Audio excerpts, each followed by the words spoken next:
ओम शांति।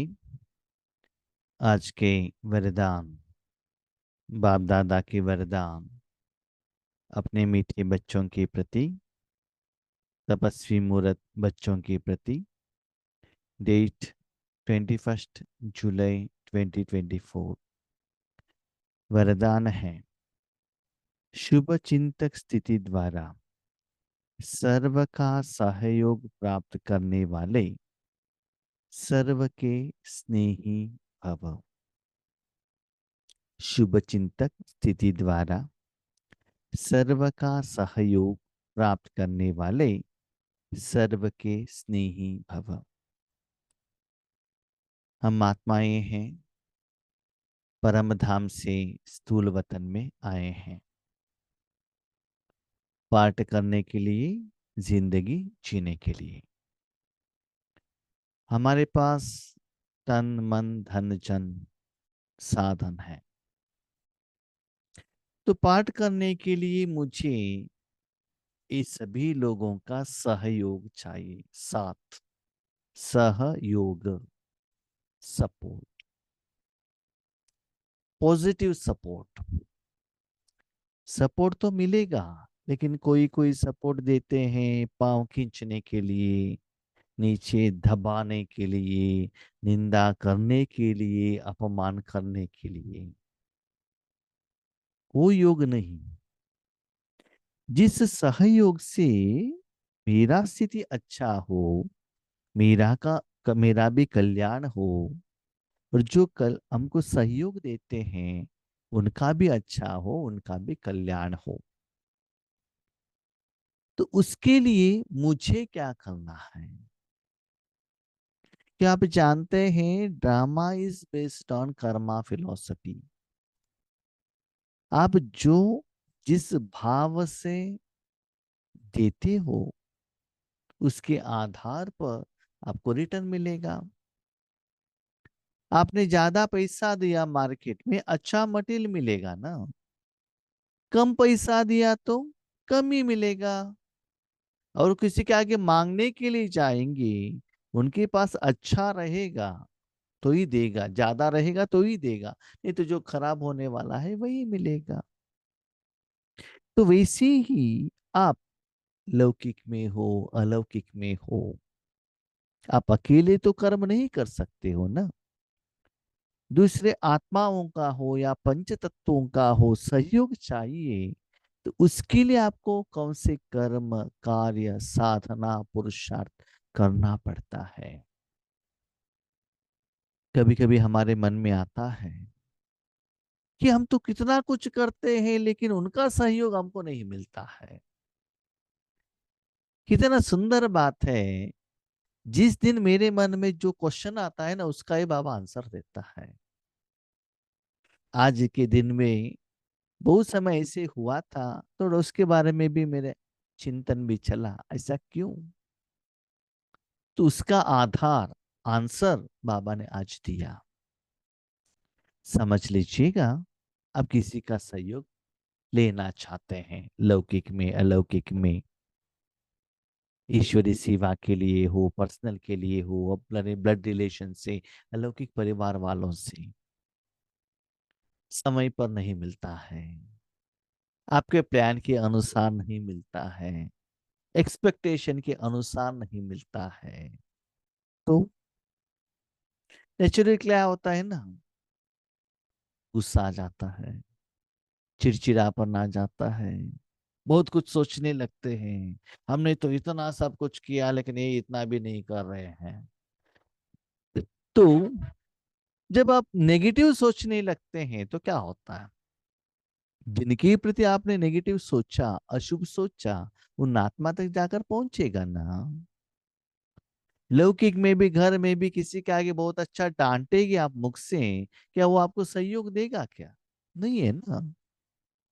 उनको अच्छे रूप से वेलकम करो, उनको पालना करो, रिस्पेक्ट दो मन से तन से, तभी तो आपको सहयोग देगा।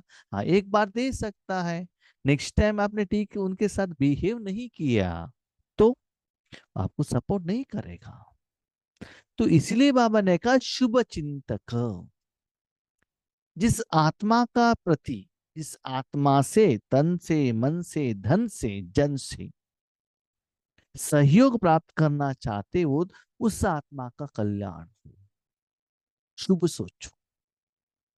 भले आपके प्लान के अनुसार उन्होंने नहीं किया है, उस समय के अनुसार नहीं किया है, फिर भी ठीक है, इसमें ही कुछ कल्याण है, क्योंकि सब कुछ हमारा सोच के अनुसार तो नहीं चलता है ना, बाबा के प्लान के अनुसार चलता है। तो नंबर वन, आगे वाला आत्मा किसी भी स्वरूप में हो, किसी भी मानसिक स्थिति में हो, लेकिन उनको आप सदा शुभ ही सोचना है, उस आत्मा का कल्याण हो, उस द्वारा सेवा हो, उसके अकाउंट में जमा हो। Number one. नंबर टू, सर्व के स्नेही बनना। कभी कभी हम क्या सोचते हैं, हम तो सीनियर है ना, हम जो कहते हैं वो करना पड़ेगा, क्योंकि हम अनुभवी है। नो, जिनसे भी सहयोग प्राप्त करना चाहते हो उनको इक्वल रिस्पेक्ट देना। स्पेशली ईश्वरीय सेवा में सिर्फ शिव बाबा और ब्रह्मा बाबा दोनों हायर लेवल में हैं, बाकी सभी एक समान। इसलिए बाबा के ईश्वरीय परिवार वालों का आप दान नहीं दे रहे हो, उनको सहयोग दे रहे हो, सपोर्ट कर रहे हो। माना आप बिजनेस नहीं, सेल नहीं कर रहे हो। जैसे कि पुराने जमाने में था कि आपको कुछ मटेरियल चाहिए, बाजू के घर में जाते थे, थोड़ा शक्कर दे दो, थोड़ा नींबू दे दो, लेकर आते थे, और उनको जो चाहिए वो आपके पास आते थे। तो जिनको जो जरूरत है एक दूसरे को साथ देते थे, कभी धन का हो, कभी साधन का हो, कुछ स्थूल सेवा करने का बात हो, तो उसमें आप काम करने के बाद आपको सैलरी नहीं मिलता था, धन नहीं मिलता था, लेकिन रिस्पेक्ट, प्यार, ये मिल जाता था। इसीलिए जिनके पास से भी आप सेवा लेना चाहते हो, उनको इक्वल रूप में, स्नेह के रूप में देखना। बोले आपसे भी बड़े के रूप में देखना, लेकिन आपसे नीचे के रूप में, आप ऑर्डर के रूप में उनसे सेवा लेना चाहते हो, वो सेवा का फल सफल नहीं होता है। ठीक है, इसीलिए कभी कभी हम सोचते हैं हम इतना सब करने के बाद भी उस आत्मा द्वारा हमको सहयोग नहीं मिलता है। कारण यही है कि हम क्या सोचते हैं, सदा मेरा ही इंप्रूवमेंट्स हो, उनके इंप्रूवमेंट्स के बारे में हम सोचते नहीं है। उनके कल्याण, उनका जमा का खाता, उनके अकाउंट में इंप्रूवमेंट्स के बारे में हम सोचते नहीं है। सदा हम आगे बढ़े नहीं, आप आगे बढ़ते बढ़ते उनको भी आगे बढ़ाओ, साथ में लेकर जाओ।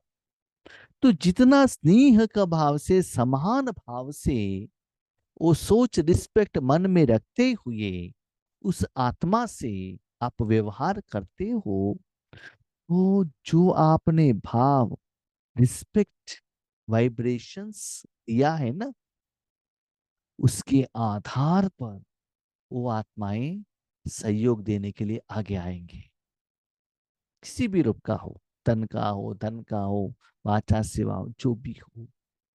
तो किसी का सहयोग आपको नहीं मिल रहा है, इसका मतलब ये विधि को आपने अपने जिंदगी में मन बुद्धि द्वारा सूक्ष्म रूप में अप्लाई नहीं किया है। उस समय से हम देखते हैं अपने जिंदगी में ऐसे एक गुण रहता है कि किसी का आप हेल्प मांगते हैं, हेल्प लिया, काम हो गया, टाटा बाय बाय। उसके बाद रास्ते में मिलने के बाद भी ना उनसे बात करते हैं, तो उनको रिस्पेक्ट देते हैं। तो इसको स्नेह ही कहते हैं क्या? नहीं है ना। तो सदा वो आपके आगे सेवा सहयोग दे या न दे, उस आत्मा के प्रति सदा बाबा उस आत्मा का कल्याण हो। ओके, आपने सहयोग पूछा था, मेरी जिंदगी में मैं देखता हूँ कोई कोई आत्माएं कहते हैं भाई जी हम सहयोग देते हैं, आप सेवा में आगे बढ़ो। ठीक है, उनके बात सुनकर हम आगे बढ़ते हैं। और जो वायदा करते हैं ना वो टाइमली वहां कट हो जाता है। तो पहले मैं सोचता था ऐसे करे तो क्या हो जाएगा, जिन्होंने कहा था अब सहयोग नहीं मिला, आगे तो बढ़ चुके हैं, आगे तो हम दिखते हैं, सेवा तो करना पड़ेगा। तो क्या करे, पीछे आपको कौन कौन सेवा दे रहे पता नहीं चलता है ना।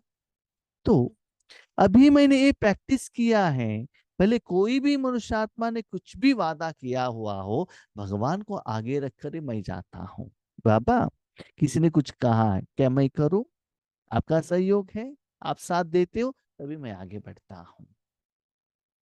तो इसलिए बाबा कहते हैं, हाँ, सपोज कोई आत्मा ने आपको सहयोग देने का वादा किया था, कुछ कारण अकारण से उन्होंने सहयोग नहीं दिया, वट एवर मिट में बी द रीजन। रीजन क्या है? आप उनके साथ झगड़ा नहीं करना है, नो।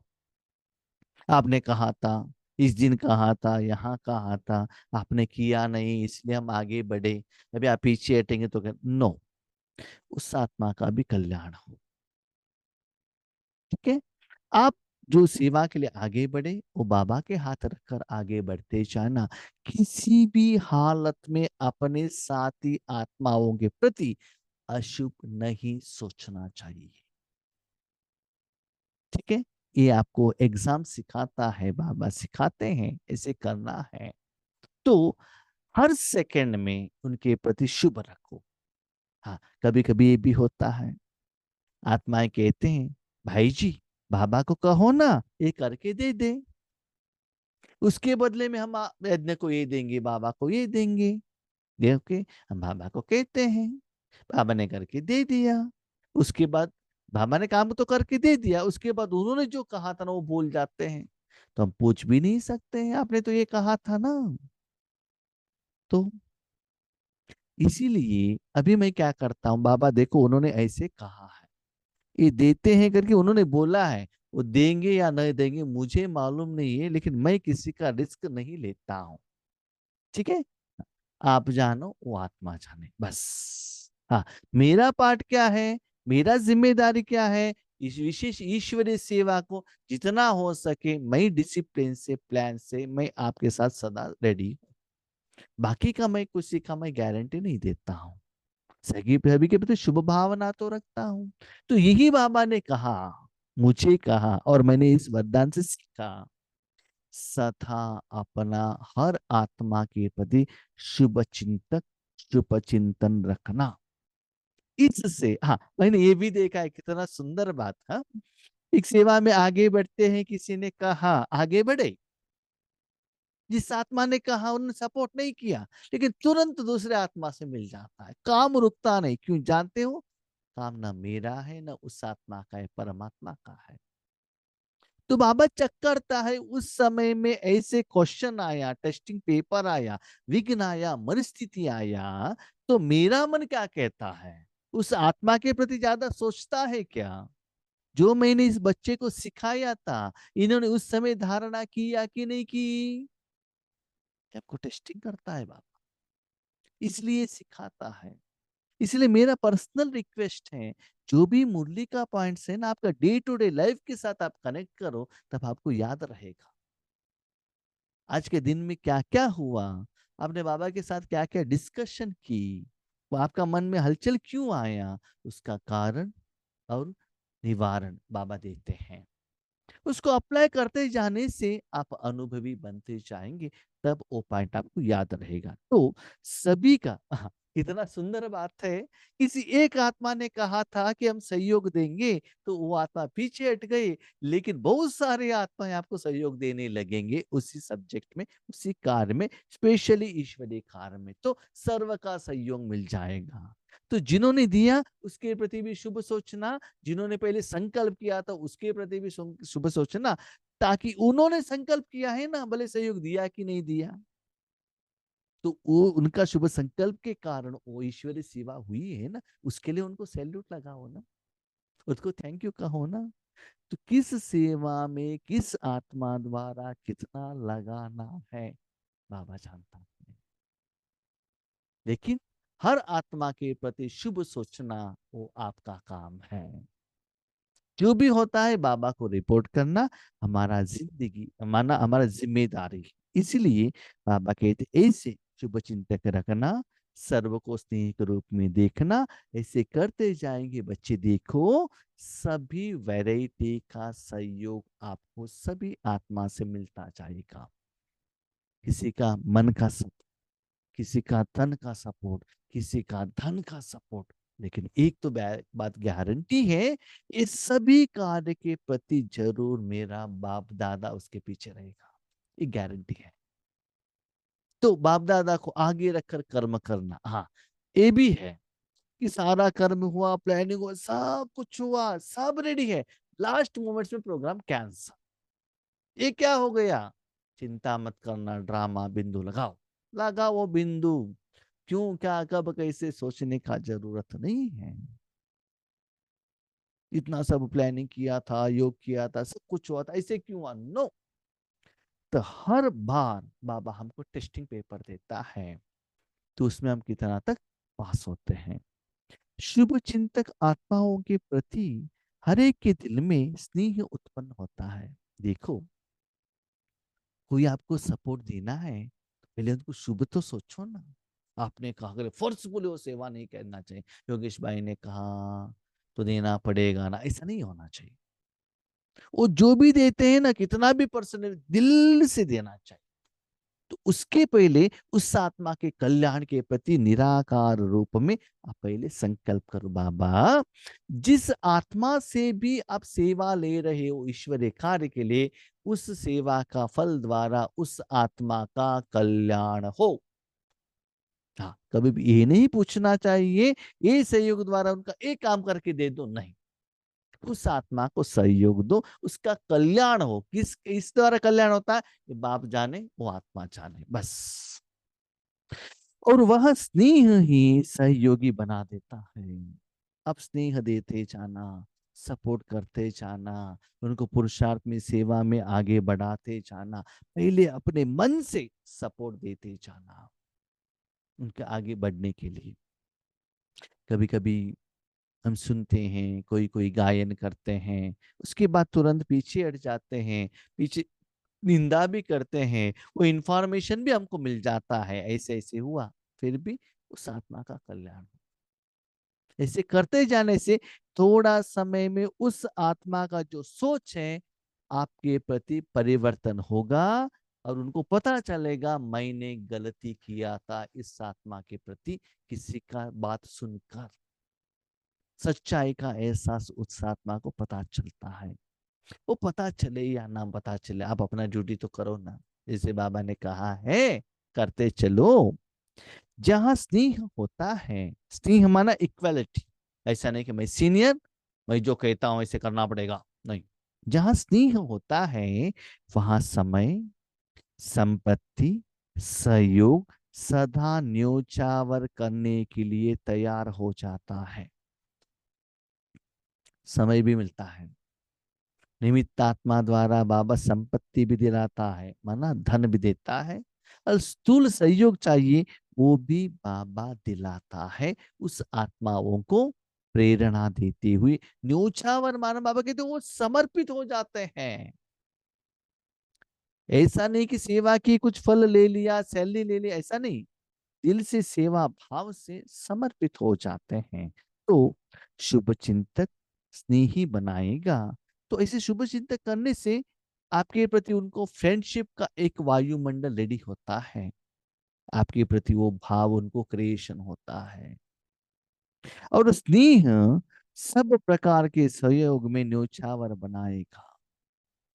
तो स्नेह क्या होता है मां जानते?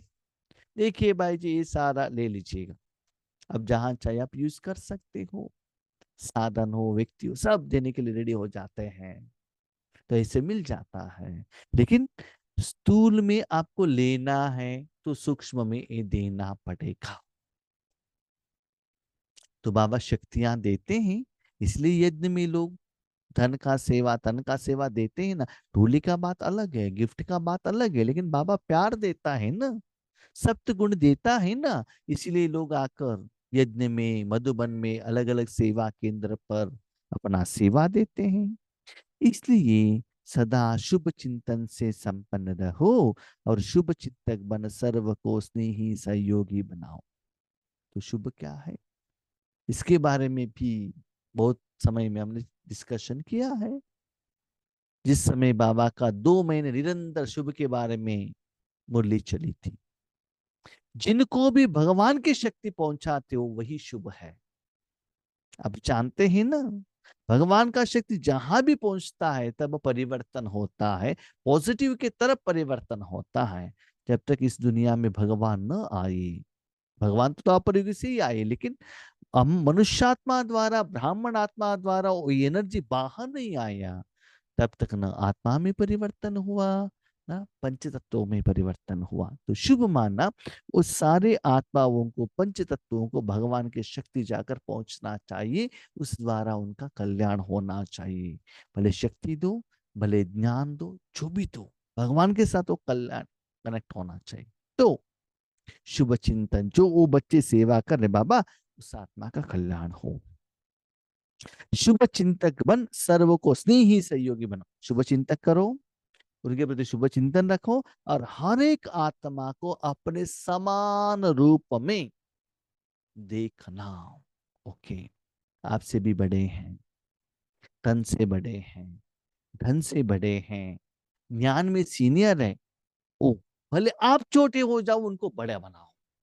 ठीक से सुनेगा, भले आप छोटे हो जाओ उनको बड़ा बनाओ, लेकिन कभी भी आप बड़ा होकर उनको छोटा मत बनाना। दामा को मैं बहुत बहुत धन्यवाद देता हूँ।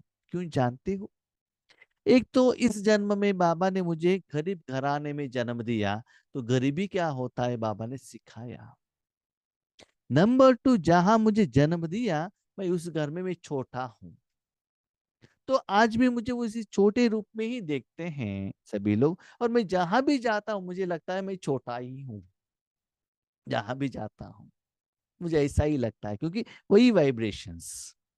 तो रिसेंटली एक बार एक जगह पर हम गए थे, बस पर गए थे, तो मेरा पीछे जो बहुत बड़ा बैग रहता है, तो बैग कुछ मैं नीचे उतरने के लिए आया था, बस में हमारे गांव में बेंगलुरु से आ रहा था, तो तुरंत कोई 4-5 लोग अंदर आ गए।